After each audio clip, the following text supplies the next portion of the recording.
At this time, we're going to switch gears a little bit, and we're going to talk about Jim Rose, our beloved marionette master who passed away this last spring.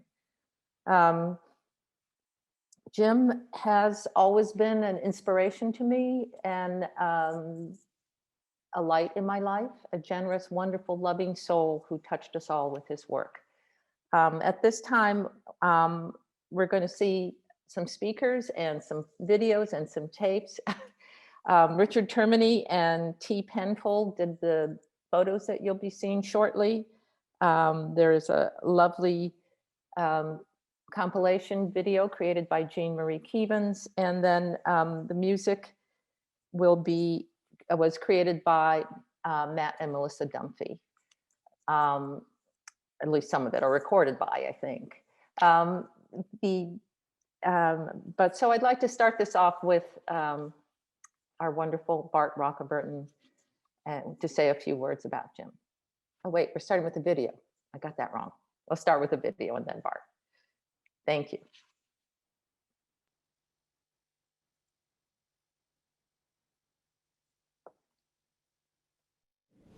Well, what I need to do is to explain to you that my mother was raised in Iowa as a Methodist.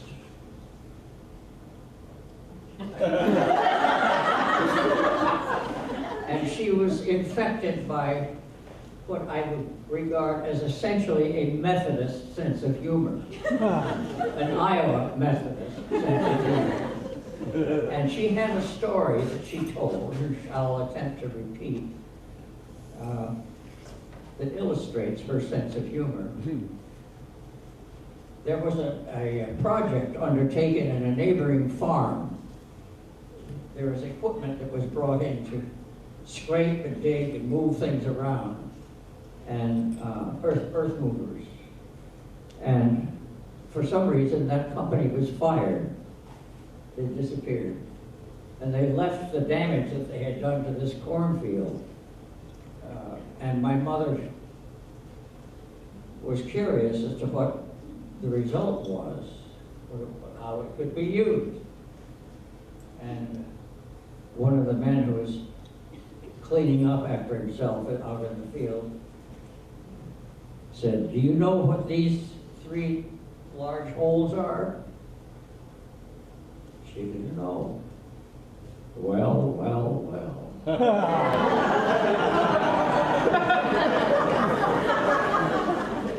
Please forgive me.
would like to share with you some memories of Jim.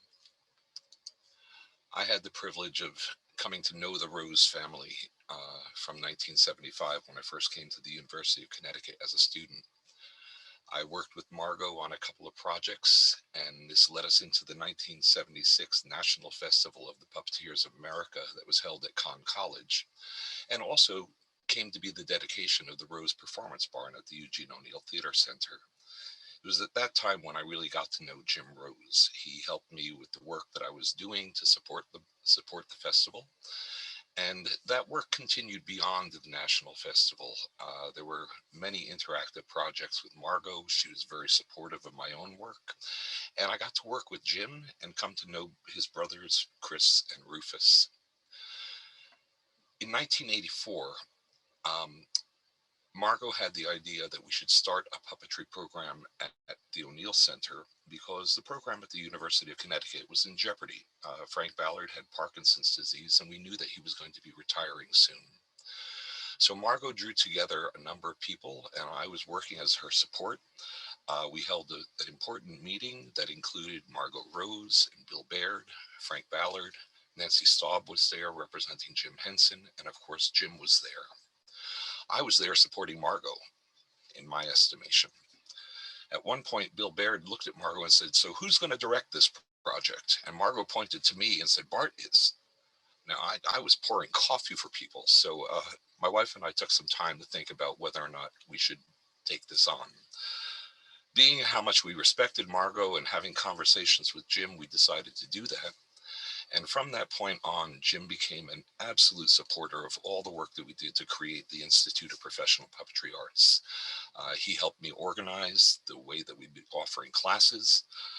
And he and I even designed a workbench that the students at the University of Connecticut still work at that design. He taught classes for us and helped promote the program nationally. It was at this time when camcorders started to become part of our vocabulary. And I asked Margot if she had ever documented her puppets, video documented them. And of course, nobody had had the opportunity before. So we decided over Christmas break, we would go through her collection of puppets and get them up on video to say who they are, what they are, how they were used. It happened that Jim and Chris helped us through this process. And one of my absolute joyous memories was as Chris and Jim were lifting puppets out of a trunk, Chris said, yeah, and Dad used to pay me $5 for every time we did this show. And Jim looked at him and said, "Dad paid you?" In 1991, we formed the National Puppetry Conference, and our first focus was Muppetry.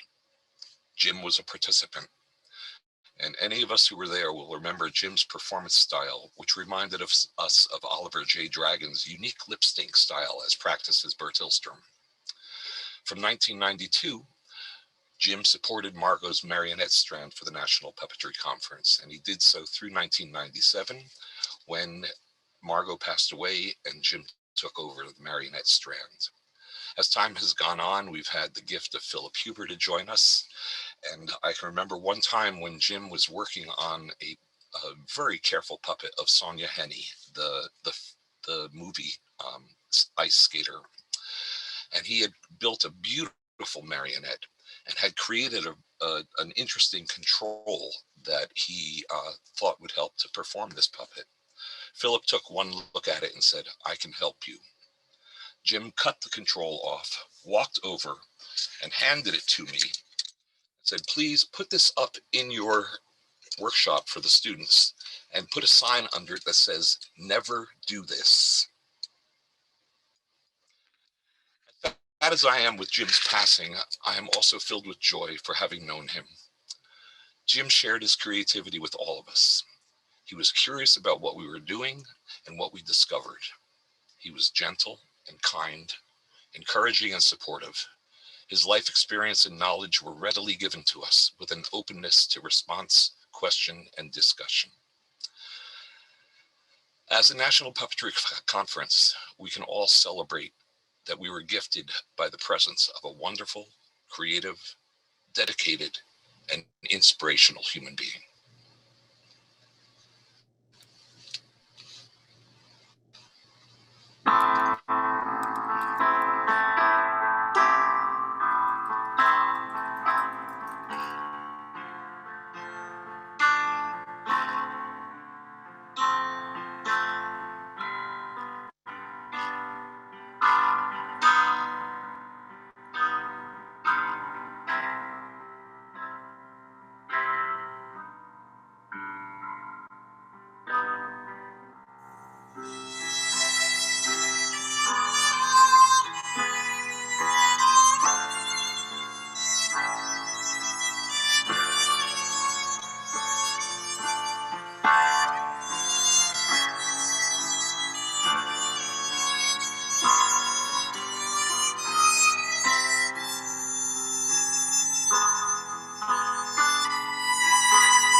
Hello. I was given the great gift of working side by side with Jim Rose for 15 O'Neill Puppetry Conferences. In the beginning, it seemed a little intimidating to share a teaching situation with Mr. Rose, a second-generation puppeteer with an abundance of knowledge and experience. His parents happened to be famous puppeteers who I had admired from afar, even when I was still a young child. But as everyone knows who worked with Jim, there was really nothing intimidating about this down-to-earth man with the genial personality. No inflated or fragile ego. He welcomed everyone's input in problem solving, and he never demanded things to be done just one certain way. He never took himself too seriously, and he had a slightly wicked sense of humor.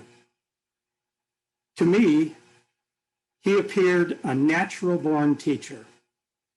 You could tell he loved existing in that role. He was a people person with an innate ability to speak and deal with individuals on their comfort level. I saw his place as the professor of the Marionette Strand, and he was also its rock-solid foundation. It is perhaps interesting that my fondest memories of Jim are not centered in the classroom situation. They come from another special part of the Marionette Strand, a part I was not so quick to embrace. The afternoon tea time hosted by Jim and his dear wife, Judy. When that was first presented to me, my inside voice said, oh no, I have to give up an hour every afternoon when there is so much to do and so little time to complete the tasks. Jim and Judy understood all too well what a short break from the pressures of intense creative endeavors could mean. For those who joined those afternoon social sessions, and everyone on the O'Neill campus was welcome, you witnessed Jim's masterful orchestration of conversation. By posing provocative and insightful questions, Jim could easily expound on almost any topic. And by his own self-deprecating admission, he would say, well, maybe I love my own voice too much. However, he would carefully note and entice even the shyest participants into the discussions, which offered lively debate, laughter, and sometimes poignant revelations that elicited empathy.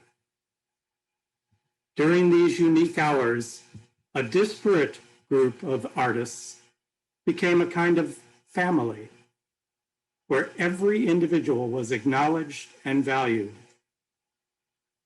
At the end of tea time, people would find their minds stimulated and better focused for the jobs ahead, which were all accomplished in the proper time. A few days ago, Jean Marie sent an email that offered a challenge to describe Jim Rose in one word. I did not participate because I knew I would be speaking now, but I do have one word for Jim, and that is grace.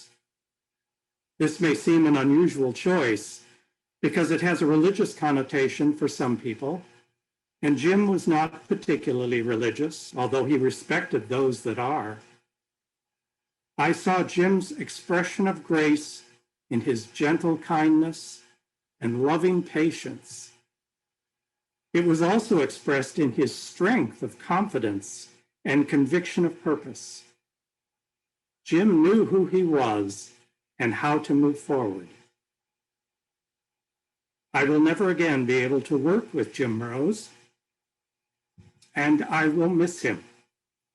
But I don't need to mourn him because I celebrate his expressions of grace, which will always be with me and all those who knew him when we take the time to look.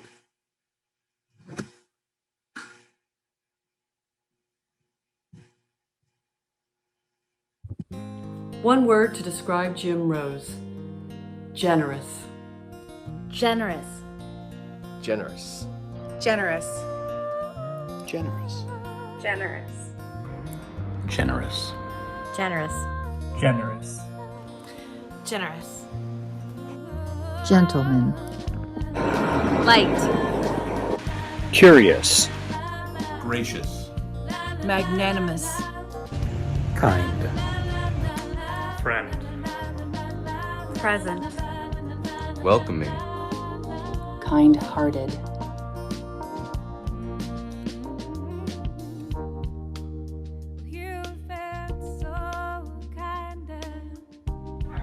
Rationalist. Creative. Deliberate. Innovative. Pepito. McDowell.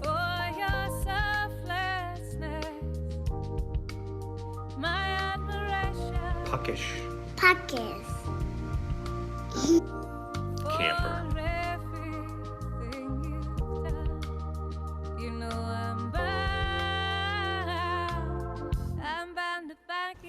Family. Brother. Loving. Tender. Delight. Warm.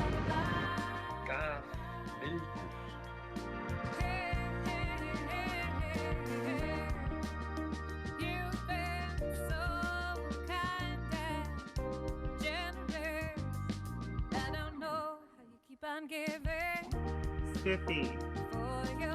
Inspirational. Humble. Giving. Listen. Interested. Wise. Impish. Comfort. Big. Hearted. Encouraging. Timeless. Legendary. Iconic. Legacy. Beloved. Philosoph. Gentle. Presence in details. Shakespearean. Sage. Thoughtful. Welcoming. Sage. Magnanimous. Wisdom. Gentleman. Cantankerous.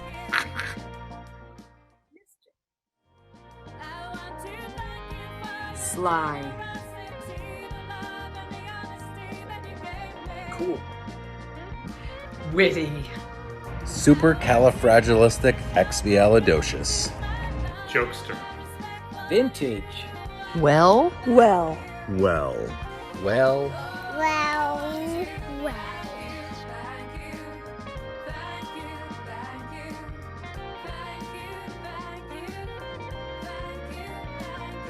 Thank you.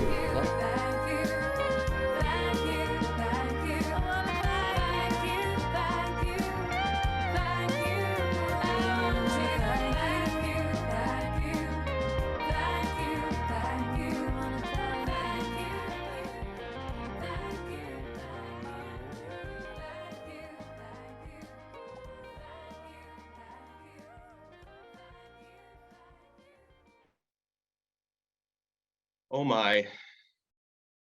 I don't know how you move on from that video. I'm in total agreement with everything that I just heard and completely overwhelmed. And my heart is beating out of my chest. But my history with the Rose family starts off when I was in high school. Margot Rose presented a marionette manipulation workshop on the day of my senior prom, and I missed half of my senior prom to go drive to Iowa from Nebraska and take this marionette manipulation workshop. And Margot brought the marionettes for the workshop, and they were the Cadillacs of the marionette world. Marionettes that just were so beautifully balanced and just moved in ways that you couldn't believe. They were doing things that you could not possibly make another marionette do. They were just brilliant. And so my admiration for the Rose family was very, very high, very, very early on.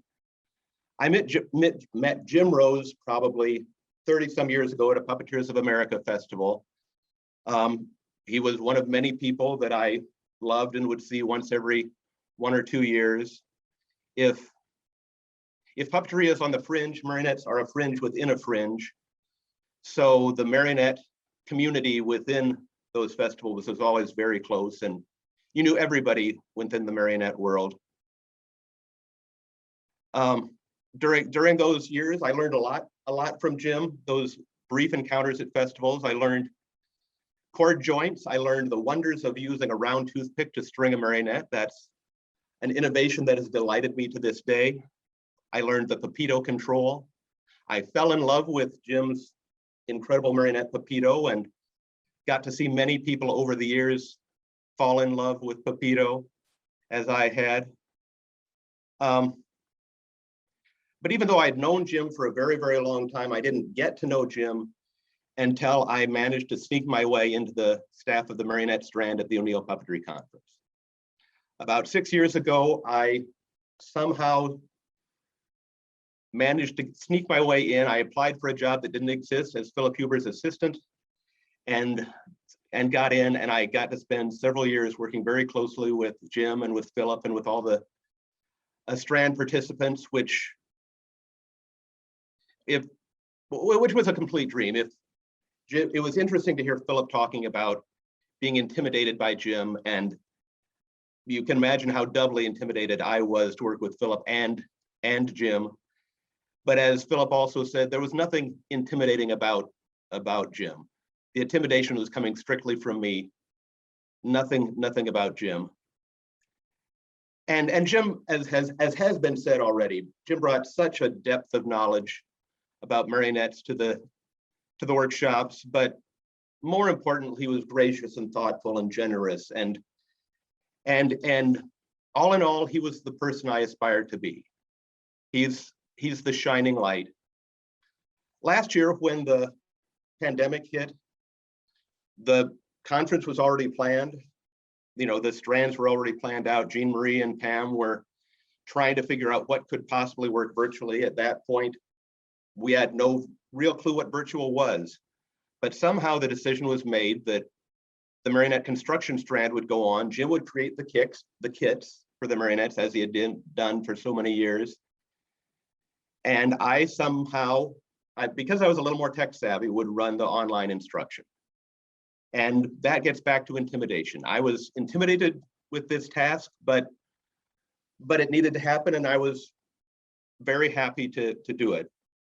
And as it turned out, it was really a wonderful week. Jim was there on Zoom with us for almost all of the week, so we could ask for stories and get questions answered, and we even got a command performance of Puppeteer, with thanks to Judy somehow managing to hold the, I think, laptop so the camera was pointing in the right direction at Puppeteer or the control while Jim gave his performance and demonstration for us. And it really was wonderful. Many of you, but probably not all, know that for the last several years, Jim had been on oxygen. So when he was at the O'Neill in the workshop, he was at his own work table. He couldn't be wandering around the workshop, looking at what people were doing, looking over their shoulders to see that everybody was on track. People would have to come up with questions to Jim. Well, last year at the conference, sitting in front of their computer screen, Jim and Judy got to look over the shoulders of me and everybody else in the Marionette Strand, and they were closer to the action last year than they had been for many years, and they thoroughly enjoyed their virtual week in the thick of the marionette construction. And it occurred to me a day or two ago that it's going to be the same way this year. I've no doubt that Jim's going to be looking over my shoulder and over everybody's shoulders.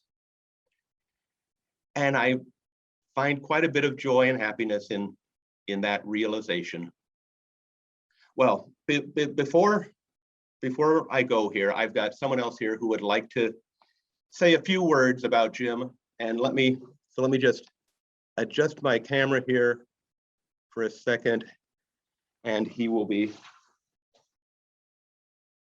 right out.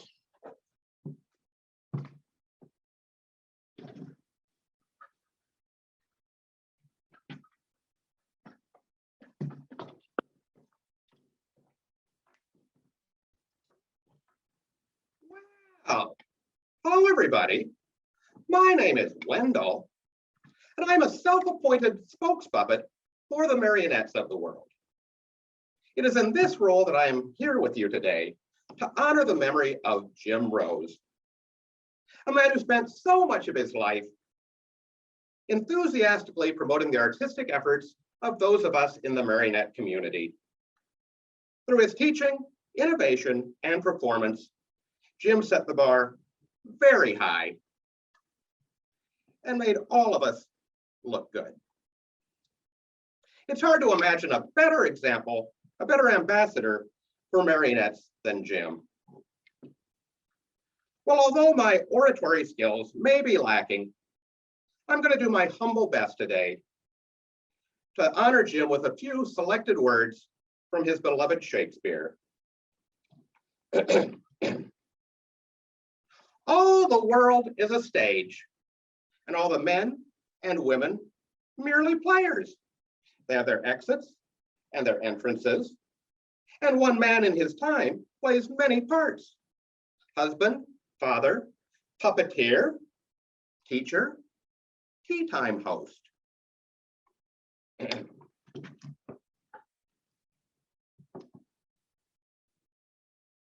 But soft, what light through yonder window breaks?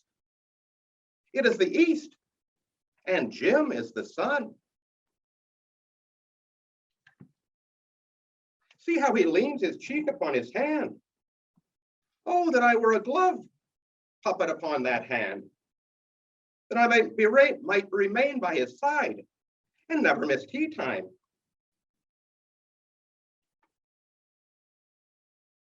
To string or not to string, that is the question.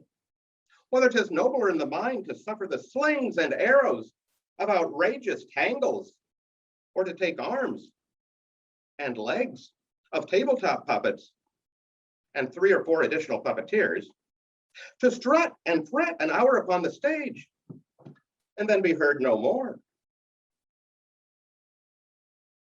This, my friends, is a tale told by an idiot, full of sound and fury and signifying nothing. Well, my apologies to Jim and to Shakespeare. In closing, may I say that I know Jim was a man of faith and a man of curiosity. I imagine him approaching the pearly gates as he is greeted by his maker. My good and faithful servant, you have lived your life well, well, well. Goodbye, Jim. Goodbye, Pepito. We love you.